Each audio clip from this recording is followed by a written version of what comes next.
ਸ਼ਮਾਦਾਨ।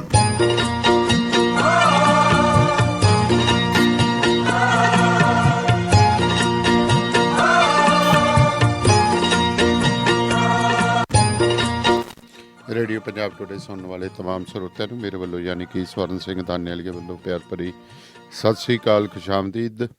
ਅੱਜ ਦਿਨ ਹੈ ਜੀ ਬੁੱਧਵਾਰ ਤੇ ਤਰੀਕ ਹੈ ਜੀ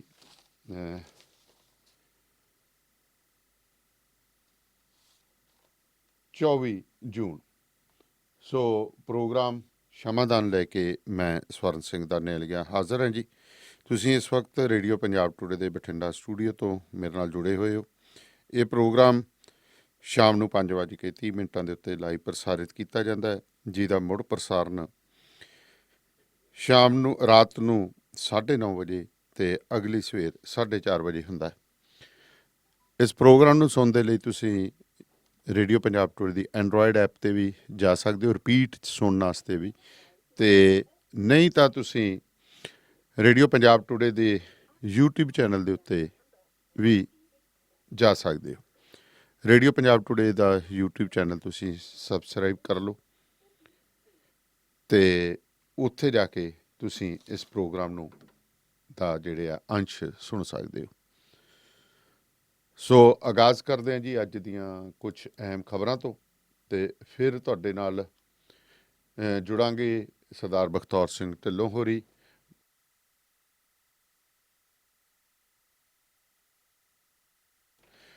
ਅਤੇ ਢਿੱਲੋਂ ਸਾਹਿਬ ਹੋਰਾਂ ਦੇ ਨਾਲ ਚਰਚਾ ਕਰਾਂਗੇ। ਅਤੇ ਤੁਸੀਂ ਆਪਣਾ ਕੋਈ ਵੀ ਵਿਚਾਰ ਜਿਹੜਾ ਦੇਣਾ ਪ੍ਰੋਗਰਾਮ ਦੇ ਵਿੱਚ, ਉਹ ਫੋਨ ਨੰਬਰ ਤੁਸੀਂ ਨੋਟ ਕਰ ਲਓ, 92 164 10 666, 98 149 10 666। ਇਹ ਨੰਬਰਾਂ ਦੇ ਉੱਤੇ ਤੁਸੀਂ ਕਾਲ ਕਰ ਸਕਦੇ ਹੋ।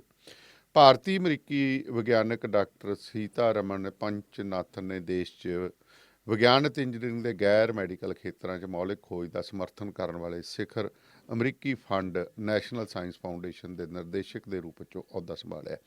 ਪਿਛਲੇ ਹਫ਼ਤੇ ਸੈਨੇਟ ਦੁਆਰਾ ਸਰਬਸੰਮਤੀ ਨਾਲ ਪੁਸ਼ਟੀ ਕਰ ਦਿੱਤੀ ਗਈ ਸੀ। ਐਰੀਜ਼ੋਨਾ ਸਟੇਟ ਯੂਨੀਵਰਸਿਟੀ ਦੇ 58 ਸਾਲਾ ਪੰਚਨਾਥਨ ਨੇ white house office of science and technology policy ਦੇ ਨਿਰਦੇਸ਼ਕ ਡਾਕਟਰ ਕੇਲਵਿਨ ਡੇਗੀਮੀਅਰ ਦੀ ਥਾਂ ਲਈ ਹੈ। ਤੁਹਾਨੂੰ ਯਾਦ ਹੋਏਗਾ ਕਿ ਕੱਲ੍ਹ ਕਰੋਨਾ ਵਾਇਰਸ ਦੀ ਮਹਾਂਮਾਰੀ ਲਈ ਰਾਮਦੇਵ ਨੇ ਕਰੋਨਾ ਵਾਇਰਸ ਦੀ ਦਵਾਈ ਲੱਭਣ ਦਾ ਦਾਅਵਾ ਕੀਤਾ ਸੀ, ਸਭ ਨੂੰ ਹੈਰਾਨ ਕਰ ਦਿੱਤਾ ਸੀਗਾ। ਸੋ ਆਯੂਸ਼ ਮੰਤਰਾਲੇ ਦੀ ਆਗਿਆ ਤੋਂ ਬਾਅਦ ਹੀ ਕਹਿੰਦੇ ਵਿਕ ਸਕੇਗੀ ਰਾਮਦੇਵ ਦੀ ਕੋਰੋਨਿਲ। ਮੰਤਰੀ ਬੁੱਲੇ ਪਹਿਲਾਂ ਹਜੇ ਤੱਕ ਕਹਿੰਦੇ ਕੋਈ ਮਨਜ਼ੂਰੀ ਨਹੀਂ ਲਈ ਹੈ। ਸੋ ਇਹ ਟਵੀਟ ਕਰਕੇ ਉਹਨਾਂ ਨੇ ਕਿਹਾ। ਸੋ ਕੇਂਦਰੀ ਮੰਤਰੀ ਸ਼੍ਰੀਪਦ ਨਾਇਕ ਨੇ ਕਿਹਾ ਕਿ ਰਾਮਦੇਵ ਨੂੰ ਆਪਣੀ ਦਵਾਈ ਦਾ ਐਲਾਨ ਬਿਨਾਂ ਕਿਸੇ ਮੰਤਰਾਲੇ ਦੀ ਆਗਿਆ ਲਈ ਮੀਡੀਆ 'ਚ ਨਹੀਂ ਕਰਨਾ ਚਾਹੀਦਾ ਸੀ। ਉਹਨਾਂ ਕਿਹਾ ਕਿ ਅਸੀਂ ਉਹਨਾਂ ਤੋਂ ਜਵਾਬ ਮੰਗਿਆ, ਪੂਰੇ ਮਾਮਲੇ 'ਤੇ ਟਾਸਕ ਫੋਰਸ ਨੂੰ ਭੇਜਿਆ ਗਿਆ। ਆਯੂਸ਼ ਮੰਤਰੀ ਨੇ ਅੱਗੇ ਕਿਹਾ ਕਿ ਇਸ ਮਾਮਲੇ 'ਚ ਰਾਮਦੇਵ ਤੋਂ ਜਵਾਬ ਮੰਗੇ ਗਏ ਨੇ ਅਤੇ ਉਹਨਾਂ ਨੇ ਜਵਾਬ ਦਿੱਤਾ ਹੈ। ਅਤੇ ਨਾਇਕ ਨੇ ਅੱਗੇ ਕਿਹਾ ਕਿ ਸਾਡੀ ਦਿੱਕਤ ਇਹ ਹੈ ਕਿ ਦਵਾਈ ਲਾਉਣ ਤੋਂ ਪਹਿਲਾਂ ਮੰਤਰਾਲੇ ਦੀ ਇਜਾਜ਼ਤ ਨਹੀਂ ਲਈ ਗਈ। ਸੋ ਮੇਰੇ ਨਾਲ ਸਰਦਾਰ ਬਖਤੌਰ ਸਿੰਘ ਢਿੱਲੋਂ ਜੁੜ ਗਏ ਨੇ। ਢਿੱਲੋਂ ਸਾਹਿਬ ਸਤਿ ਸ੍ਰੀ ਅਕਾਲ ਜੀ। ਸਤਿ ਸ੍ਰੀ ਅਕਾਲ। ਢਿੱਲੋਂ ਸਾਹਿਬ, ਦਿੱਲੀ ਹਾਈ ਕੋਰਟ ਵੱਲੋਂ ਦਿੱਲੀ ਹਾਈ ਕੋਰਟ ਵੱਲੋਂ ਸਫੂਰਾ ਜ਼ਰਗਰ ਨੂੰ ਜ਼ਮਾਨਤ ਦੇ ਦਿੱਤੀ ਗਈ ਹੈ ਜੀ। ਕੀ ਹੈ ਸਾਰਾ ਮਾਮਲਾ? ਸਫੂਰਾ ਜ਼ਰਗਰ ਨੂੰ ਕਿਉਂ ਜਿਹੜਾ ਹੈ ਘੇਰਿਆ ਸੀ? ਕੌਣ ਨੇ ਸਫੂਰਾ ਜ਼ਰਗਰ? ਸਫੂਰਾ ਜ਼ਰਗਰ ਜਾਮੀਆ ਮਿਲੀਆ ਯੂਨੀਵਰਸਿਟੀ ਦੀ ਸਟੂਡੈਂਟ ਹੈ ਜੀ। ਇਹ ਸਟੂਡੈਂਟ ਵੀ ਹੈ ਤੇ ਨਾਲ ਐਕਟਿਵਿਸਟ ਵੀ। ਜਿਸ ਵੇਲੇ ਨਾਗਰਿਕਤਾ ਕਾਨੂੰਨ ਆਇਆ ਜੀ, ਨਾਗਰਿਕਤਾ ਕਾਨੂੰਨ ਦੇ ਵਿਰੋਧ ਵਿੱਚ ਤੁਹਾਨੂੰ ਪਤਾ ਹੈ ਕਿ ਸਾਰੇ ਭਾਰਤ ਵਰਸ਼ ਦੇ ਵਿੱਚ ਇੱਕ ਅੰਦੋਲਨ ਸ਼ੁਰੂ ਹੋਇਆ ਸੀ ਜੀ। ਇਸ ਅੰਦੋਲਨ ਦੀ ਅਗਵਾਈ ਬਹੁਤੀ ਜੇ ਆਪਾਂ ਦੇਖੀਏ ਜਾਂ ਤਾਂ ਔਰਤਾਂ ਨੇ ਕੀਤੀ ਸੀ ਤੇ ਜਾਂ ਕੀਤੀ ਸੀ ਨੌਜਵਾਨਾਂ ਨੇ ਜੀ। ਨੌਜਵਾਨਾਂ ਚੋਂ ਵੀ ਆਪਾਂ ਕਹਿ ਸਕਦੇ ਹਾਂ ਕੀਤੀ ਸੀ ਪੜ੍ਹਿਆ ਨੇ, ਪੜ੍ਹਾਕੂ ਸੀ ਜਿਹੜੇ ਜੀ। ਔਰ ਤੁਹਾਡੇ ਇਹ ਵੀ ਧਿਆਨ ਚ ਹੋਣਾ ਹੈ ਕਿ ਨਰਿੰਦਰ ਮੋਦੀ ਸਾਹਿਬ ਦੀ ਸਰਕਾਰ ਜੋ ਦੁਬਾਰਾ ਬਣ ਗਈ 2019 ਚ ਜੀ, ਉਸ ਵੇਲੇ ਇੱਕ ਕਾਨੂੰਨ ਲੈ ਕੇ ਆਏ ਸੀ ਇਹ ਪਾਰਲੀਮੈਂਟ ਦੇ ਵਿੱਚ। ਇਹਨਾਂ ਨੇ ਕਿਹਾ ਸੀ ਜੀ 3 ਤਲਾਕ ਜੀ ਜਿਹੜੀ ਪ੍ਰਥਾ ਹੈ ਮੁਸਲਮਾਨਾਂ ਦੇ ਵਿੱਚ, ਅਸੀਂ ਉਹਨੂੰ ਖਤਮ ਕਰਨਾ ਹੈ। ਹੂੰ ਮੋਦੀ ਸਾਹਿਬ ਦਾ ਇਹ ਵੀ ਮੰਨਣਾ ਸੀ ਤੇ ਇਹ ਕਹਿਣਾ ਵੀ ਸੀ ਕਿ 3 ਤਲਾਕ ਦੀ ਵਜ੍ਹਾ ਕਾਰਨ ਮੁਸਲਮਾਨ ਔਰਤਾਂ ਆਪਣੇ ਆਪ ਨੂੰ ਬਹੁਤ ਛੁਟਾਈਆਂ ਹੋਈਆਂ ਦੇਖਦੀਆਂ। ਜੀ ਉਹਨਾਂ ਦੇ ਵਿੱਚ ਜਿਹੜੀ ਹੈਗੀ ਹੈ, ਜਿਹੜੀ ਸੁਚੇਤ ਹੋਣਾ ਚਾਹੀਦਾ, ਉਹ ਉਨੀਆਂ ਸੁਚੇਤ ਨਹੀਂ। ਹੂੰ ਜਿੰਨੀ ਉਹਨਾਂ ਦੇ ਵਿੱਚ ਬੁੱਧੀ ਹੋਣੀ ਚਾਹੀਦੀ ਹੈ, ਬੁੱਧੀ ਵਗੈਰਾ ਨਹੀਂ। ਤੇ ਅਸੀਂ ਉਹਨਾਂ ਨੂੰ ਇੱਕ ਕਿਸਮ ਦਾ ਹੌਸਲਾ ਦਿੱਤਾ ਹੈ। ਹੂੰ ਮਾਮਾ ਭੈਣਾਂ ਨੂੰ ਅਸੀਂ ਪ੍ਰਮੋਟ ਕੀਤਾ, ਇਹ ਗੱਲ ਕਹੀ ਸੀ। ਜੀ ਲੇਕਿਨ ਜਦੋਂ ਨਾਗਰਿਕਤਾ ਕਾਨੂੰਨ ਆਇਆ, ਨਾਗਰਿਕਤਾ ਕਾਨੂੰਨ ਦੇ ਬਾਰੇ ਆਪਾਂ ਬਹੁਤ ਕੁਝ ਪਹਿਲਾਂ ਹੀ ਡਿਸਕਸ ਕਰ ਚੁੱਕੇ ਹਾਂ। ਹੂੰ ਪਰ ਕਿਉਂਕਿ ਹੁਣ ਇੱਕ ਗੱਲ ਪੁਰਾਣੀ ਹੋ ਗਈ, ਵਿੱਚ ਦੀ ਕਰੋਨਾ ਆ ਗਿਆ ਸੀ, ਸਾਡੇ ਸਰੋਤੇ ਨਾਗਰਿਕਤਾ ਕਾਨੂੰਨ ਬਾਰੇ ਵੀ ਥੋੜਾ ਜਿਹਾ ਭੁੱਲ ਗਏ ਹੋਣਗੇ ਕਿ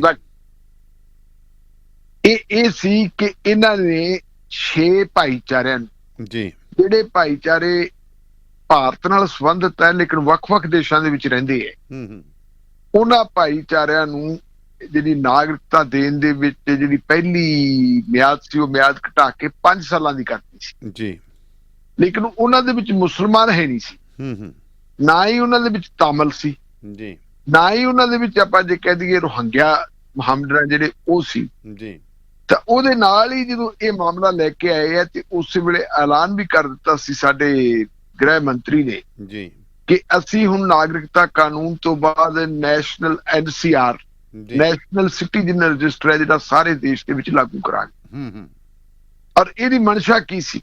ਜੀ ਮਨਸ਼ਾ ਨੂੰ ਸਿਆਣੇ ਬੰਦਿਆਂ ਨੇ ਉਦੋਂ ਭਾਂਪ ਲਿਆ ਸੀ, ਪੜ੍ਹੇ ਲਿਖੇ ਲੋਕਾਂ ਨੇ ਭਾਂਪ ਲਿਆ ਸੀ ਕਿ ਇਹ ਇੱਕ ਇੱਕ ਕਰਕੇ ਅਖੀਰ ਬਾਅਦ ਦੇ ਵਿੱਚ ਮੁਸਲਮਾਨਾਂ ਨੂੰ ਜੀ ਭਾਰਤ ਦੀ ਨਾਗਰਿਕਤਾ ਤੋਂ ਵਿਰਵੇ ਕਰਨਾ ਹੈ, ਉਹਨਾਂ ਨੂੰ ਵਾਂਝੇ ਕਰਨਾ ਜੀ। ਉਹ ਵਾਂਝੇ ਕਰਨ ਦਾ ਤਰੀਕਾਕਾਰ ਕੀ ਸੀ ਕਿ ਜਿਹੜਾ ਉਹ NCR ਬਣਾਉਣਾ ਸੀ, ਇਹਨਾਂ ਨੇ NCR NPR national population register ਵਗੈਰਾ ਜੋ ਵੀ ਸੀ, ਉਹਦੇ ਵਿੱਚ ਇੱਕ ਕਾਲਮ ਇਹ ਸੀ ਕਿ ਤੁਹਾਨੂੰ ਆਪਣੇ ਮਾਪਿਆਂ ਦਾ ਜਨਮ ਸਥਾਨ ਤੇ ਜਨਮ ਤਾਰੀਖ ਦੇ ਸਬੂਤ ਦੇਣੇ ਪੈਣਗੇ। ਜੀ ਸਾਡੀ ਉਮਰ ਦੇ ਬਹੁਤ ਸਾਰੇ ਲੋਕ ਉਹ ਹੈ ਜਿਨ੍ਹਾਂ ਵਿੱਚ ਮੈਂ ਵੀ ਸ਼ਾਮਲ ਆ ਕਿ ਜੇ ਕੋਈ ਸਾਨੂੰ ਪੁੱਛੇ ਤੁਹਾਡੀ ਅਸਲੀ ਉਮਰ ਕੀ ਹੈ, ਕਿਹੜੇ ਦਿਨ ਮੈਂ ਜੰਮਿਆ ਸੀ, ਮੈਨੂੰ ਕੋਈ ਜਾਣਕਾਰੀ ਨਹੀਂ।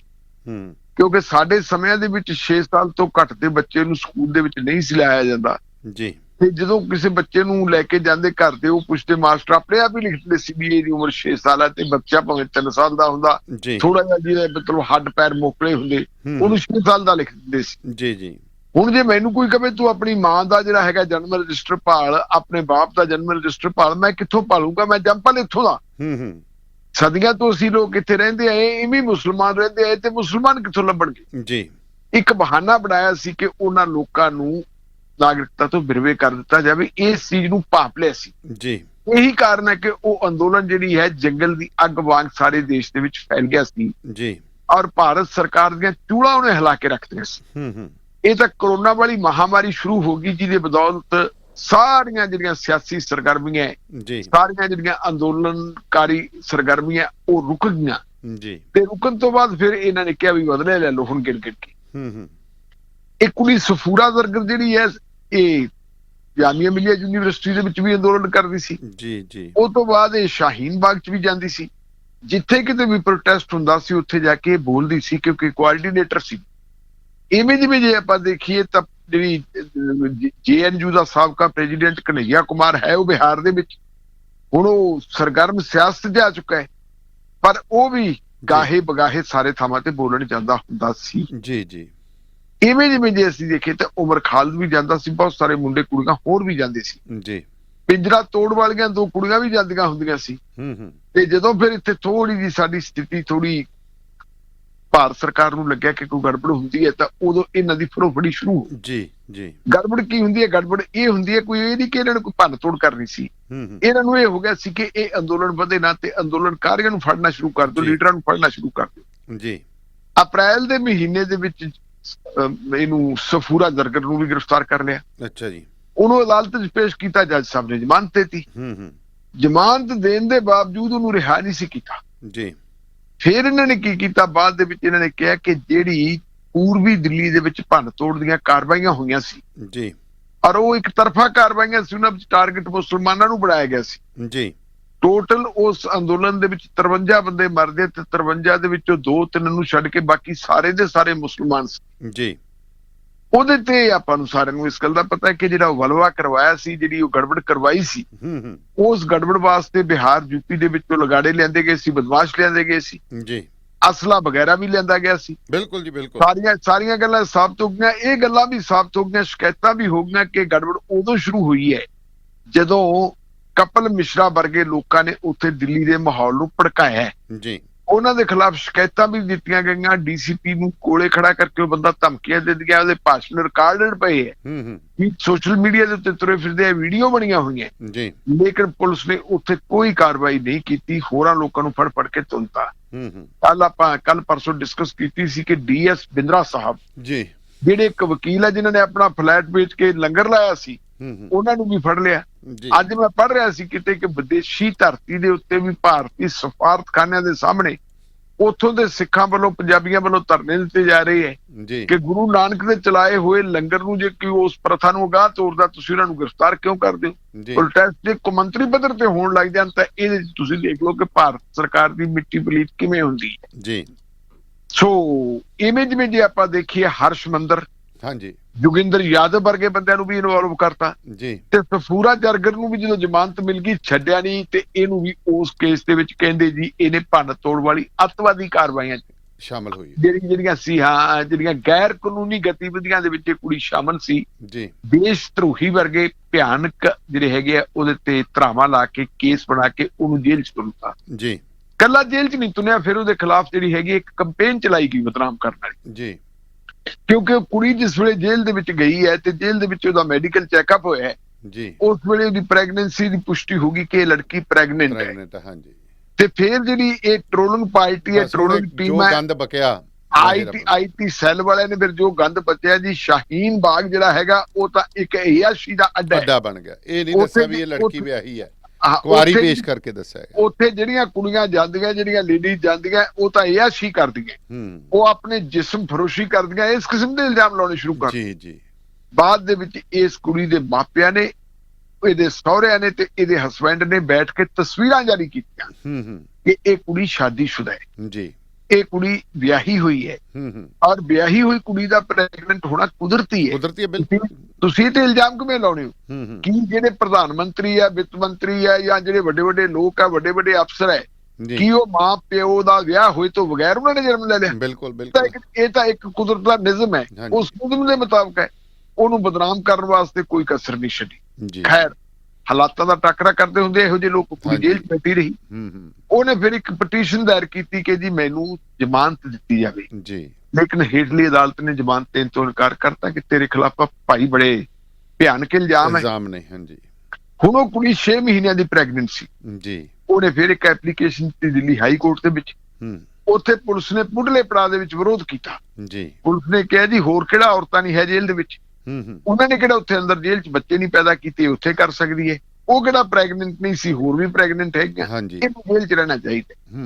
ਲੇਕਿਨ ਕੱਲ ਜਦੋਂ ਫਾਈਨਲ ਸੁਣਵਾਈ ਸੀ, ਮੈਡੀਕਲ ਰਿਪੋਰਟਾਂ ਉਹਦੀਆਂ ਲੱਗੀਆਂ ਹੋਈਆਂ ਸੀ ਨਾਲ, ਤੇ ਜਦੋਂ ਦੇਖਿਆ ਕਿ ਜੱਜ ਸਾਹਿਬ ਹੁਣ ਮੈਡੀਕਲ ਆਧਾਰ ਦੇ ਉੱਤੇ ਇਹਨੂੰ ਬੇਲ ਦੇਣਗੇ ਜੀ, ਮਿਸਟਰ ਤੁਸ਼ਾਰ ਮਹਿਤਾ ਜਿਹੜੇ ਐਡੀਸ਼ਨਲ ਸੋਲਿਸਿਟਰ ਜਨਰਲ ਹੈ ਭਾਰਤ ਦੇ, ਹਾਂਜੀ, ਉਹ ਆਏ, ਉੱਥੇ ਪੇਸ਼ ਹੋਏ ਬਕਾਇਦਾ।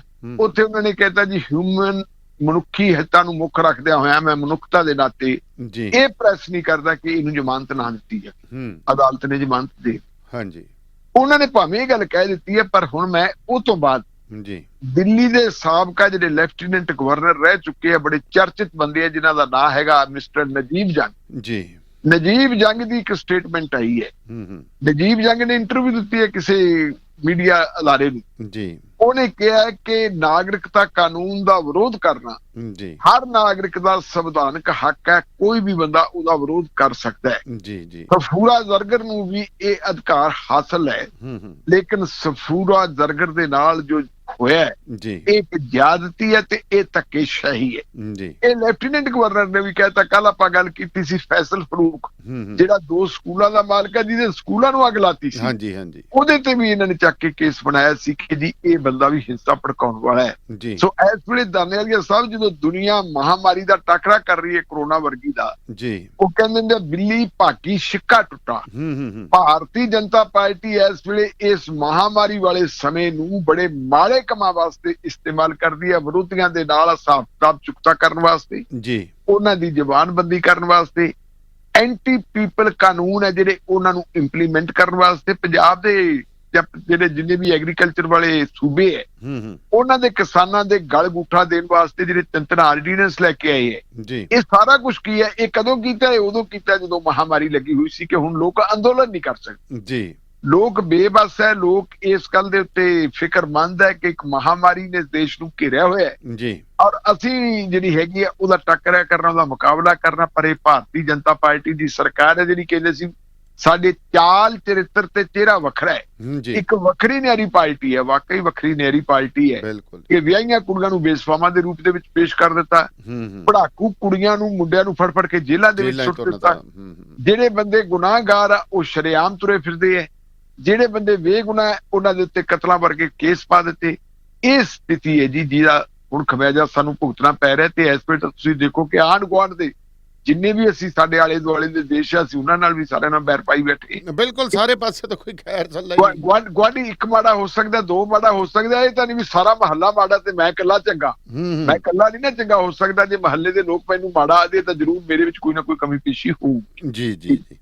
ਸੋ ਸਾਰਿਆਂ ਨੂੰ ਦੱਸ ਦਈਏ ਜੀ, ਰੇਡੀਓ ਪੰਜਾਬ ਟੂਡੇ ਤੇ ਪ੍ਰੋਗਰਾਮ ਸ਼ਮਾਦਾਨ ਦੇ ਵਿੱਚ ਮੇਰੇ ਨਾਲ ਸਰਦਾਰ ਬਖਤੌਰ ਸਿੰਘ ਢਿੱਲੋਂ ਹੋ ਰਹੀ। ਇਸ ਵਕਤ ਖਬਰਾਂ ਦੇ ਜਿਹੜਾ ਪਿੱਛੇ ਜਾ ਕੇ ਖਬਰਾਂ ਦੀ ਤਫਸੀਲ ਜਿਹੜੀ ਹੈ ਉਹ ਤੁਹਾਡੇ ਤੱਕ ਉਜਾਗਰ ਕਰ ਰਹੇ ਨੇ।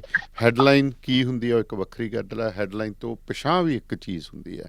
ਸੋ ਅੱਜ ਦਾ ਇਹ ਪ੍ਰੋਗਰਾਮ ਤੁਹਾਡੇ ਤੱਕ ਪਹੁੰਚਾਇਆ ਜੀ Sardar Sukhpal Singh Brar, superstar plumbing and heating Calgary ਵਾਲਿਆਂ ਨੇ। 403 690 1235 ਦੇ ਉੱਤੇ ਤੁਸੀਂ ਸੰਪਰਕ ਕਰ ਸਕਦੇ ਹੋ। ਅਤੇ ਇਸ ਤੋਂ ਇਲਾਵਾ ਰੇਡੀਓ ਪੰਜਾਬ ਟੂਡੇ ਦਾ ਪ੍ਰੋਗਰਾਮ ਸ਼ਮਾਦਾਨ ਜਿਹੜਾ ਭੈਣੀ ਬਟਿੰਗਾ ਜ਼ਿਲ੍ਹਾ ਲੁਧਿਆਣਾ ਦੇ ਸਾਡੇ ਲਿਸਨਰ ਅਤੇ ਜਗਜੀਤ ਸਿੰਘ ਲੰਡਨ ਹੋਰਾਂ ਨੇ ਵੀ ਸਪੋਂਸਰ ਕੀਤਾ। ਉਹਨਾਂ ਦਾ ਸੁਨੇਹਾ ਤੁਹਾਨੂੰ ਇਸ ਖਬਰ ਤੋਂ ਬਾਅਦ ਦਿਆਂਗੇ। ਸੋ ਢਿੱਲੋਂ ਸਾਹਿਬ ਕਹਿੰਦੇ ਪਤਾ ਚੱਲਿਆ ਕਿਤੋਂ ਨਾ ਕਿਤੋਂ ਕੰਸੋਲ ਲੱਗੀ ਹੈ ਕਿ ਭਾਰਤ ਅਤੇ ਚੀਨ ਹੁਣ ਕਹਿੰਦੇ ਜਦੋਂ ਥੋੜ੍ਹਾ ਮੋਟਾ ਕਹਿੰਦੇ ਰੂਸ ਨਾਲ ਵੀ ਰਾਬਤਾ ਜਿਹਾ ਹੋਇਆ, ਕੋਈ ਇੱਧਰ ਉੱਧਰ ਦੀਆਂ ਗੱਲਾਂ ਕਾਫੀ ਚਰਚਾ 'ਚ ਹੈ, ਹੁਣ ਕਹਿੰਦੇ ਪਿੱਛੇ ਹਟਣਗੇ, ਦੋਵੇਂ ਸਹਿਮਤ ਹੋ ਗਏ ਨੇ। ਅਖਬਾਰਾਂ ਦੀ ਜਿਹੜੀ ਮੇਨ ਸੁਰਖੀ ਆ ਅੱਜ ਇਹੋ ਹੀ ਹੈ ਜੀ ਕਿ ਭਾਰਤ ਤੇ ਚੀਨ ਪਿੱਛੇ ਹਟਣ ਲਈ ਸਹਿਮਤ ਹੋ ਗਏ ਹੈ ਜੀ। ਇੱਕ ਅਖਬਾਰ ਨੇ ਤਾਂ ਆਪਣਾ ਜਿਹੜਾ ਸਬ ਹੈਡਿੰਗ ਵੀ ਇਹ ਕੱਢਿਆ ਕਿ ਸੁਹਿਰਦ ਸਕਾਰਾਤਮਕ ਤੇ ਉਸਾਰੂ ਮਾਹੌਲ ਦੇ ਵਿੱਚ ਗੱਲਬਾਤ ਹੋਈ ਹੈ ਜੀ, ਔਰ ਨਾਲ ਉਹਨੇ ਇਹ ਗੱਲ ਕਹੀ ਹੈ ਕਿ ਦੋਵੇਂ ਧਿਰਾਂ ਪਿੱਛੇ ਹਟਣ ਦੇ ਤੌਰ ਤਰੀਕਿਆਂ ਨੂੰ ਦੇਣਗੀਆਂ ਅਮਲੀ ਰੂਪ ਜੀ। ਇਹ ਤੋਂ ਪਹਿਲਾਂ ਵੀ ਤੁਹਾਡੇ ਧਿਆਨ 'ਚ ਹੋਣਾ ਹੈ ਕਿ 6 ਮਈ ਨੂੰ ਜੀ ਲੈਫਟੀਨੈਂਟ ਜਨਰਲ ਦੇ ਪੱਧਰ ਦੇ ਉੱਤੇ ਇੱਕ ਮੀਟਿੰਗ ਹੋਈ ਸੀ ਜੀ। ਉਹ ਤੋਂ ਪਹਿਲਾਂ ਜਿਹੜੀ ਹੈ ਮਾਮਲਾ ਤਾਂ ਇਹ ਮਈ ਮਹੀਨੇ 'ਚ ਸ਼ੁਰੂ ਹੋ ਗਿਆ ਸੀ। 5 ਮਈ ਤੋਂ ਗਲਵਾਨ ਦੀ ਜਿਹੜੀ ਹੈਗੀ ਹੈ ਘਾਟੀ, ਗਲਵਾਨ ਨਦੀ ਵਾਲਾ ਜਿਹੜਾ ਇਲਾਕਾ, ਉੱਥੇ ਚੀਨੀ ਫੌਜਾਂ ਐਡਵਾਂਸ ਹੋ ਗਈਆਂ ਸੀ ਜੀ। ਉਹ ਅਗਾਂਹ ਆ ਗਈਆਂ ਸੀ, ਆ ਕੇ ਬਹਿ ਗਈਆਂ ਸੀ। ਸ਼ੁਰੂ ਦੇ ਵਿੱਚ ਅਸੀਂ ਉਹਨਾਂ ਨੂੰ ਗੋਲਿਆ ਨਹੀਂ, ਜਦੋਂ ਰੋਕਣਾ ਚਾਹੀਦਾ ਸੀ ਰੋਕਿਆ ਨਹੀਂ, ਜਦੋਂ ਡਿਪਲੋਮੈਟਿਕ ਤੌਰ ਤਰੀਕੇ ਵਰਤਣੇ ਚਾਹੀਦੇ ਸੀ ਨਹੀਂ ਵਰਤੇ ਜੀ। ਔਰ ਇਹ ਕੰਮ ਵਧਦਿਆਂ ਮਈ ਤੋਂ ਲੈ ਕੇ ਜੂਨ ਤੱਕ ਆ ਗਿਆ ਜੀ। ਛੋਟੀਆਂ ਮੋਟੀਆਂ ਮੀਟਿੰਗਾਂ ਪਹਿਲਾਂ ਵੀ ਹੁੰਦੀਆਂ ਰਹੀਆਂ ਮਿਲਟਰੀ ਆਫਿਸਰਾਂ ਦੀਆਂ, ਲੇਕਿਨ ਉਹ ਕੋਈ ਕਾਰਆਮਦ ਬਹੁਤੀਆਂ ਸਾਬਤ ਨਹੀਂ ਹੋਈ ਜੀ। ਅਖੀਰ 6 ਜੂਨ ਨੂੰ ਲੈਫਟੀਨੈਂਟ ਜਨਰਲ ਪੱਧਰ ਦੀ ਇੱਕ ਮੀਟਿੰਗ ਹੋਈ ਸੀ ਜਿਹਦੇ ਵਿੱਚ ਸਾਡੇ ਵਾਲੇ ਪਾਸਿਓਂ ਇੱਕ ਕੋਰ ਕਮਾਂਡਰ ਗਏ ਸੀਗੇ ਜੀ। ਕੋਰ ਕਮਾਂਡਰ ਸਾਹਿਬ ਜਿਹੜੇ ਲੈਫਟੀਨੈਂਟ ਜਨਰਲ ਸੀ ਉਹਨਾਂ ਦੇ ਆਪਣੇ ਹਮਰੁਤਬਾ ਦੇ ਨਾਲ ਗੱਲਬਾਤ ਕੀਤੀ ਜੀ। ਉਦੋਂ ਵੀ ਇਹੀ ਦਾਅਵਾ ਕੀਤਾ ਗਿਆ ਸੀ ਜਿਹੜਾ ਹੁਣ ਦਾਅਵਾ ਕੀਤਾ ਗਿਆ ਕਿ ਦੋਵੇਂ ਧਿਰਾਂ ਪਿਛਾਂ ਹਟਣ ਨੂੰ ਤਿਆਰ ਹੋ ਗਏ ਜੀ। 6 ਜੂਨ ਤੋਂ ਬਾਅਦ 15 ਜੂਨ ਆਉਂਦੀ ਹੈ, ਦਿਨ 9 ਹੋਏ ਸੀ ਤੇ 9 ਦਿਨਾਂ ਬਾਅਦ ਜਿਹੜਾ ਖੂਨੀ ਕਾਰਾ ਉੱਥੇ ਹੋਇਆ ਉਹ ਆਪਾਂ ਨੂੰ ਸਾਰਿਆਂ ਨੂੰ ਪਤਾ ਹੈ। ਵੀ ਸਾਡੇ ਫੌਜੀ ਜਵਾਨ ਮਾਰੇ ਗਏ ਜਿਨ੍ਹਾਂ ਦੇ ਵਿੱਚ ਇੱਕ ਕਰਨਲ ਸਾਹਿਬ ਵੀ ਸੀ ਜੀ, ਔਰ ਦੂਜੇ ਵੀ ਜਿਹੜੇ ਸਾਡੇ ਸਿਪਾਹੀ ਜਾਂ ਹੌਲਦਾਰ ਵਗੈਰਾ ਹੈ ਉਹ ਵੀ ਆਪੋ ਆਪਣੇ ਮਾਂ ਦੇ, ਪਿਓਾਂ ਦੇ, ਆਪਣੇ ਭਰਾਵਾਂ ਦੇ, ਆਪਣੇ ਲੋਕਾਂ ਦੇ ਸਾਹ ਵੀ ਸੀ ਜੀ ਜੀ। ਕੋਈ ਫੌਜੀ ਸਾਹਿਬ ਹੈ ਤੇ ਕੋਈ ਅਫਸਰ ਸਾਹਿਬ ਹੈ। ਉਹ ਉੱਥੇ 20 ਬੰਦੇ ਸਾਡੇ ਮਾਰੇ ਗਏ ਤੇ ਮਾਰੇ ਚੀਨ ਵਾਲਿਆਂ ਦੇ ਵੀ ਗਏ। ਚੀਨ ਨੇ ਵੀ ਇਹ ਗੱਲ ਮੰਨ ਲਈ ਹੈ ਹਾਂਜੀ, ਉਹਨਾਂ ਦਾ ਵੀ ਇੱਕ ਜਿਹੜਾ ਹੈਗਾ ਸਥਾਨਕ ਕਮਾਂਡਰ ਹੈ ਉਹ ਮਾਰਿਆ ਗਿਆ ਸੀ ਜੀ। ਸੋ ਇਹ ਹੁਣ ਹਕੀਕਤ ਕਿੰਨੀ ਕਿੰਨਾ ਕੁ ਆਪਾਂ ਇਹਦੇ ਚ ਕਹਿ ਸਕਦੇ ਹਾਂ ਕਿ ਪਿਛਾਂਹ ਹਟਣ ਲਈ ਤਿਆਰ ਹੋ। ਹਾਂਜੀ ਹਾਂਜੀ। ਪਰ ਜਿਹੜਾ ਚਾਈਨਾ ਦਾ ਜਿਹੜਾ ਹੈਗਾ ਵਿਦੇਸ਼ ਵਿਭਾਗ, ਚਾਈਨਾ ਦੇ ਵਿਦੇਸ਼ ਵਿਭਾਗ ਦਾ ਜਿਹੜਾ ਬੁਲਾਰਾ ਹੈ ਜੀ, ਉਹਨਾਂ ਨੇ ਵੀ ਮਤਲਬ ਜਿਹੜਾ ਹੈਗਾ ਇੱਕ ਬਿਆਨ ਦਿੱਤਾ ਹੈ। ਉਹਨਾਂ ਨੇ ਕਿਹਾ ਕਿ ਬਕਾਇਆ ਮੁੱਦਿਆਂ ਨੂੰ ਲੈ ਕੇ ਲੰਮੀ ਵਿਚਾਰ ਚਰਚਾ ਮਗਰੋਂ ਅਸਲ ਕੰਟਰੋਲ ਰੇਖਾ ਤੇ ਸਿਖਰਾਂ ਨੂੰ ਪੁੱਜੀ ਜਿਹੜੀ ਤਲਖੀ ਹੈ ਉਹਨੂੰ ਘਟਾਉਣ ਲਈ ਦੋਵੇਂ ਧਿਰਾਂ ਲੋੜੀਂਦੀ ਪੇਸ਼ਕਦਮੀ ਲਈ ਸਹਿਮਤ। ਹੁਣ ਤੁਸੀਂ ਇਹ ਦੇਖ ਲਓ ਕਿ ਜਿਹੜੀ ਕਸ਼ੀਦਗੀ ਪੈਦਾ ਹੋਈ ਹੈ, ਜਿਹੜੀ ਤਲਖੀ ਪੈਦਾ ਹੋਈ ਹੈ, ਉਹਨੂੰ ਘਟਾਉਣ ਲਈ ਦੋਵੇਂ ਧਿਰਾਂ ਲੋੜੀਂਦੀ ਪੇਸ਼ਕਦਮੀ ਲਈ ਸਹਿਮਤ, ਇਹ ਗੱਲ ਕਹੀ ਹੈ। ਸਾਡੇ ਵਾਲੀਆਂ ਜਿਹੜੀਆਂ ਅਖਬਾਰਾਂ ਦੀਆਂ ਸੁਰਖੀਆਂ ਉਹ ਕਹਿੰਦੀਆਂ ਜੀ ਦੋਵੇਂ ਧਿਰਾਂ ਪਿਛਾਂਹ ਹਟਣ ਨੂੰ ਤਿਆਰ ਹੋ ਗਈਆਂ। ਹੁਣ ਹੋਈਆਂ ਨਹੀਂ ਹੋਈਆਂ। ਇਹ ਵੀ ਜਿਹੜੀ ਕੱਲ ਲੈਫਟੀਨੈਂਟ ਜਨਰਲ ਪੱਧਰ ਦੀ ਮੀਟਿੰਗ ਹੋਈ ਹੈ, ਇਹ ਤੋਂ ਪਹਿਲਾਂ 3 ਵਾਰੀ ਮੀਟਿੰਗਾਂ ਜਿਹੜੀਆਂ ਹੈਗੀਆਂ ਉਹ ਮੇਜਰ ਜਨਰਲ ਦੇ ਪੱਧਰ ਤੇ ਹੋਈਆਂ ਸੀ।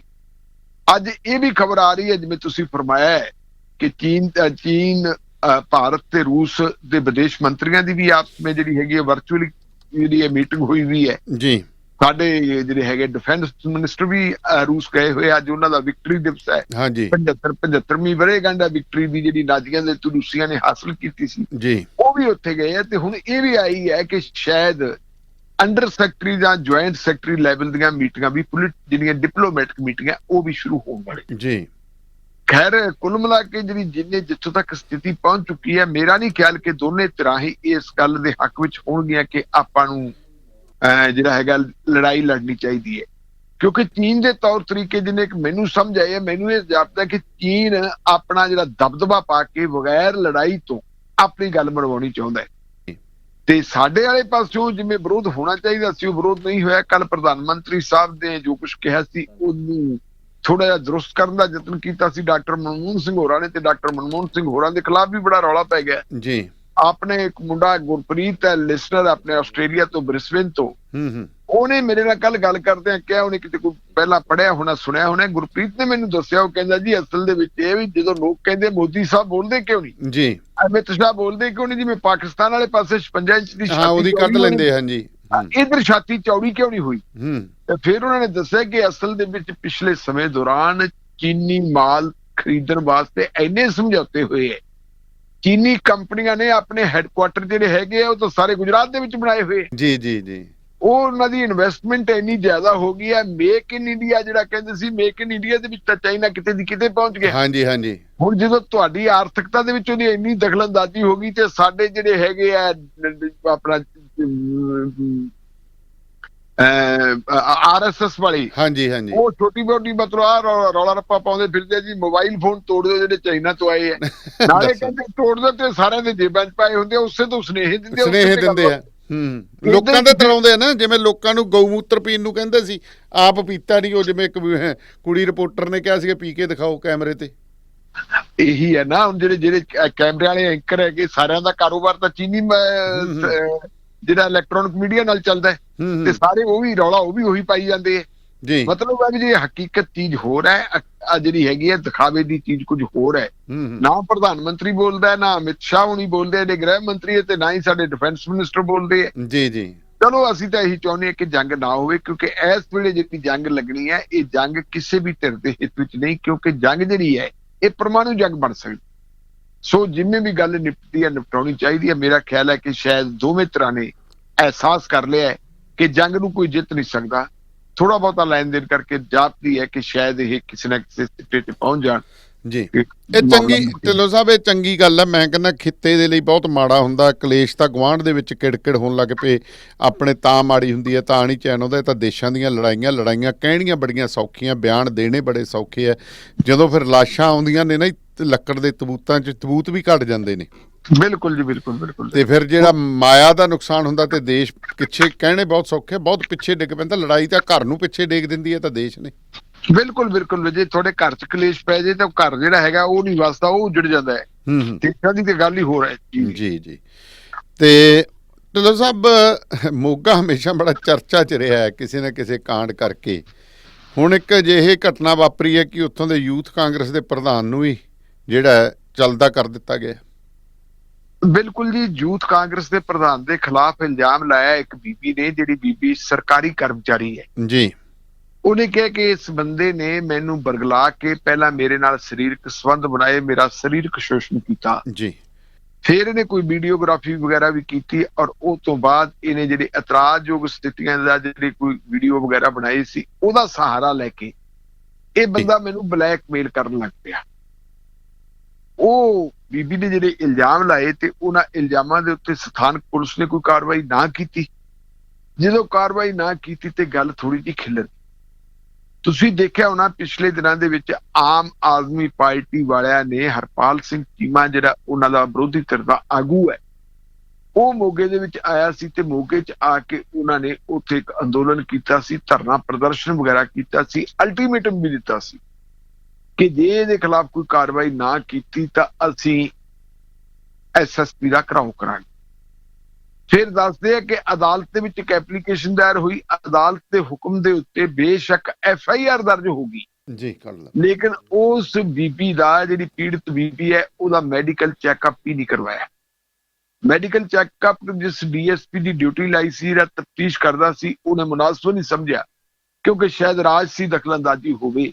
ਰਾਜਸੀ ਦਖਲਅੰਦਾਜ਼ੀ ਦੇ ਚੱਲਦੇ ਹੀ ਹੈ ਕਿਉਂਕਿ ਯੂਥ ਕਾਂਗਰਸ ਦਾ ਪ੍ਰਧਾਨ ਹੋਣ ਦਾ ਮਤਲਬ ਇਹ ਹੈ ਕਿ ਬੰਦਾ ਉਹ ਜਿਹੜਾ ਹੈਗਾ ਉਹ ਰੂਲਿੰਗ ਪਾਰਟੀ ਦੇ ਨਾਲ ਸੰਬੰਧਿਤ ਹੈ ਜੀ। ਗੱਲ ਫਿਰ ਇੱਥੇ ਨਹੀਂ ਰੁਕੀ, ਉਸ ਤੋਂ ਬਾਅਦ ਇਹ ਮਾਮਲਾ ਹਾਈ ਕੋਰਟ ਚਲਾ ਗਿਆ।